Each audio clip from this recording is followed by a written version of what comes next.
can clap, y'all can dance if y'all want to. It's cool. Yeah. Some of the artists I work with, I've had the good fortune to work with people who I grew up listening to, people who who are clearly legends in the game. You know, everybody from George Clinton, Bootsy Collins, Mavis Staples, Isaac Hayes. You know, I've always felt that I want to be able to learn from the people I work with. A lot of my contemporaries are very, very talented, but they came from the same thing I came from. The inspiration that they got is the same inspiration I got. So I kind of want to go to the source. So I'm fortunate enough to be able to have worked with the source. You know, I work with Prince, and you just learn a wealth of information. Then you come back and share some of it with your contemporaries. My work with Chuck D goes far beyond music itself. It's a friendship, it's a brotherhood. I've known him since I used to play Pee Wee League football with his little brother. That's how long we've known each other, and we respected each other. There's a mutual respect for what we do, and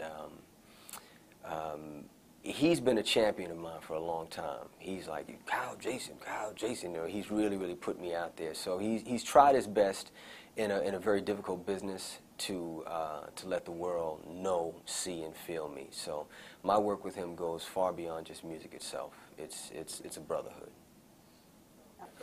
The decision to leave Sony was a difficult one, but not really that difficult. Chuck and I both believe that to be caught in a machine, if you will, to be on kind of like a conveyor belt of waiting and waiting and waiting. I put out a high volume of music. I like to get out and touch people. I like to record. And when you're with a major company, you have to kind of wait your turn and wait for the setup and the process and the whole bit. And you get put on the back burner a lot. And you have an album ready to go now. It's something that's right in your heart and something you want to get out right away, and all of a sudden doesn't come out for another 2 or 3 years. So we decided to go independent and go the international market, because it's about putting music out when you really feel it, because that's the best way you can describe it. When you can convey that message right away to the audience, it's fresh, it's new. It's not something that you did 2 or 3 years ago, because now 2 or 3 years later you're on to something else. You're thinking differently, you're feeling differently, so you have to go back and muster up all those feelings again to really convey that music the best it could possibly be. So the decision to leave Sony and go independent and do things internationally was I think the best thing for us in the way we cut music and the way we like to go out and touch people physically. Yeah. Maybe we can just talk. Woo. Or maybe we can be friends, yeah. Or maybe we could be lovers, baby, after the talking ends, yeah. Sometime after midnight, woo. Hey, yeah. Well, sometime after midnight, ooh, yeah, hey. Sometime after midnight, woo, hey, yeah. Sometime after midnight, oh,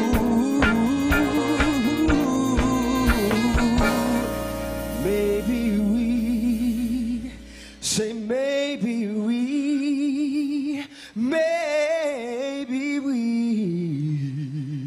can do a few things, you and me, babe. Hey. Yeah.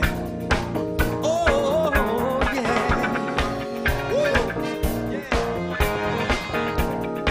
Now, Dick, Why Am I So Funky pays homage to the greatest who ever did it. This joint is called Why Am I So Funky. Put your shoes on, y'all. Let's go.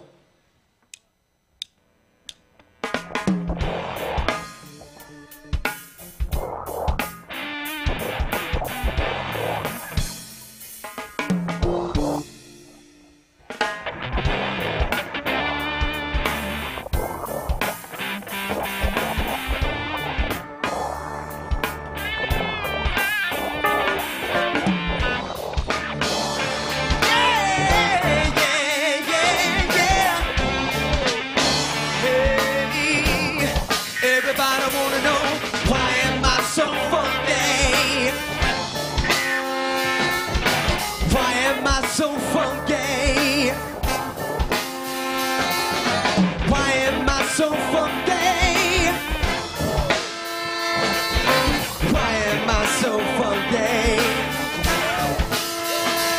Kyle Jason Show, I look at, like I said, performing. When I say the Kyle Jason Show, I look at performing as something that seems to be slipping away. It's almost like a lost art form.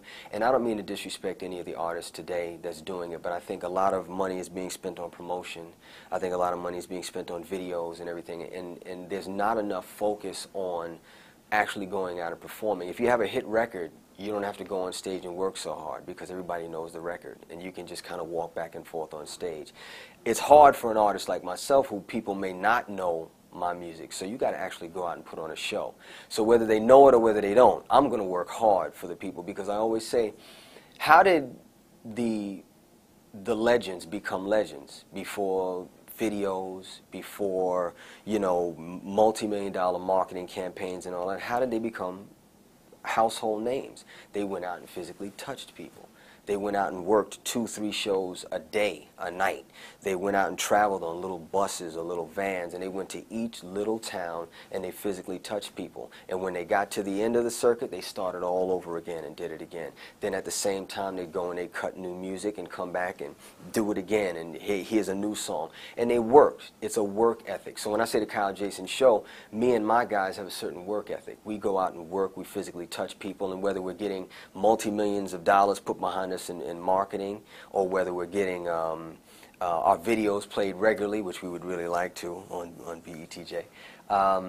Whether that happens or not, we're going to work hard for people. So when you hear the Kyle Jason Show is coming to town, and Revolution of the Cool and the Soul Power movement and all of that encompasses what Kyle Jason does. So funky, it's because of Steve I can sing on. I say I put a little sugar on my record player and the earth begins to spin. They give me a reason to live, and I'm so happy. Why am I so funky? Woo!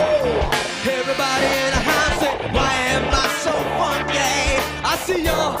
Yeah, yeah. Why am I so funky? Hey baby. Woo! Why am I so funky? Yeah.